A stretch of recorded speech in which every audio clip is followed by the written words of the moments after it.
Breaking news చూస్తున్నాం. టారిఫ్లపై America supreme court ఇచ్చిన తీర్పును ట్రంప్ తప్పుపట్టారు. తన దగ్గర బ్యాకప్ ప్లాన్ ఉంది అంటూ కూడా సంచలన వ్యాఖ్యలు చేశారు. మొత్తానికైతే ఆ ప్లాన్ను ఖచ్చితంగా అమలు చేస్తాను అంటూ కూడా ఆయన చేసిన వ్యాఖ్యలు ఇప్పుడు రాజకీయంగా చర్చనీయాంశమయ్యాయి. ప్రపంచ దేశాలపై డొనాల్డ్ ట్రంప్ విధించిన వాణిజ్య టారిఫ్లను కొట్టివేస్తూ అమెరికా సుప్రీంకోర్టు సంచలన తీర్పు వెలువరించింది. ఇక ఈ తీర్పుపై యుఎస్ అధ్యక్షుడు ట్రంప్ తీవ్ర ఆగ్రహం వ్యక్తం చేశారు. సుప్రీంకోర్టు నిర్ణయాన్ని అమెరికాకు అవమానకరము అని అభివర్ణించిన ఆయన టారిఫ్లు రద్దయినా తన వద్ద బ్యాకప్ ప్లాన్ సిద్ధంగా ఉంది అని సంచలన వ్యాఖ్యలు చేశారు. త్వరలోనే ఆ ప్లాన్ అమలు చేస్తాను అంటూ ప్రకటించారు. రెండవసారి అమెరికా అధ్యక్ష బాధ్యతలు చేపట్టిన తరువాత ట్రంప్ ప్రపంచ దేశాలపై టారిఫ్ వార్కు తెరపడ్డారు.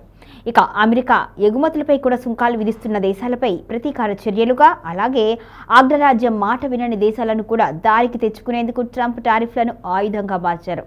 ఈ క్రమంలోనే అనేక దేశాలపై భారీ వాణిజ్య సుంకాలను ఏకపక్షంగా విధించారు. ట్రంప్ తీసుకున్న ఈ నిర్ణయాలు ప్రపంచ ఆర్థిక వ్యవస్థను అతలాకుతలం చేశాయి. అంతర్జాతీయ మార్కెట్లో అనిశ్చితి పెరిగిపోయింది. ఈ నేపథ్యంలో ట్రంప్ టారిఫ్లను సవాల్ చేస్తూ అమెరికా సుప్రీంకోర్టులో పిటిషన్ దాఖలైంది. చట్టవిరుద్ధంగా కాంగ్రెస్ అనుమతి లేకుండా ట్రంప్ సుంకాలు విధించారు అంటూ కూడా పిటిషన్లో ఆరోపించారు.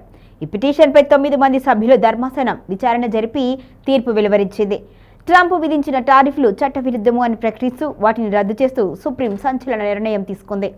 అయితే అమెరికా రాజ్యాంగ ప్రకారం ఇతర దేశాలపై వాణిజ్య సుంకాలు విధించాలి అంటే తప్పనిసరిగా కాంగ్రెస్ అంటే పార్లమెంట్ ఆమోదం అవసరము అని సుప్రీంకోర్టు స్పష్టం చేసింది.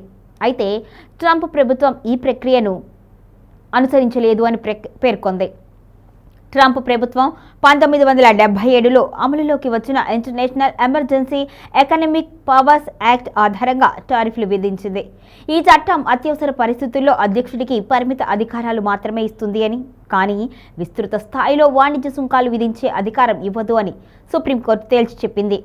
నేషనల్ ఎమర్జెన్సీ పేరుతో ఉద్దేశించి చట్టాన్ని దుర్వినియోగం చేస్తూ ట్రంప్ తన అధికార పరిధిని అతిక్రమించారు అని కోర్టు వ్యాఖ్యానించింది.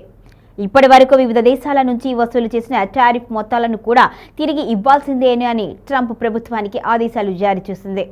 ఇక సుప్రీం తీర్పు వెలువడిన తరువాత స్పందించిన ట్రంప్ ఈ నిర్ణయం అమెరికాకు అవమానము అని పేర్కొన్నారు.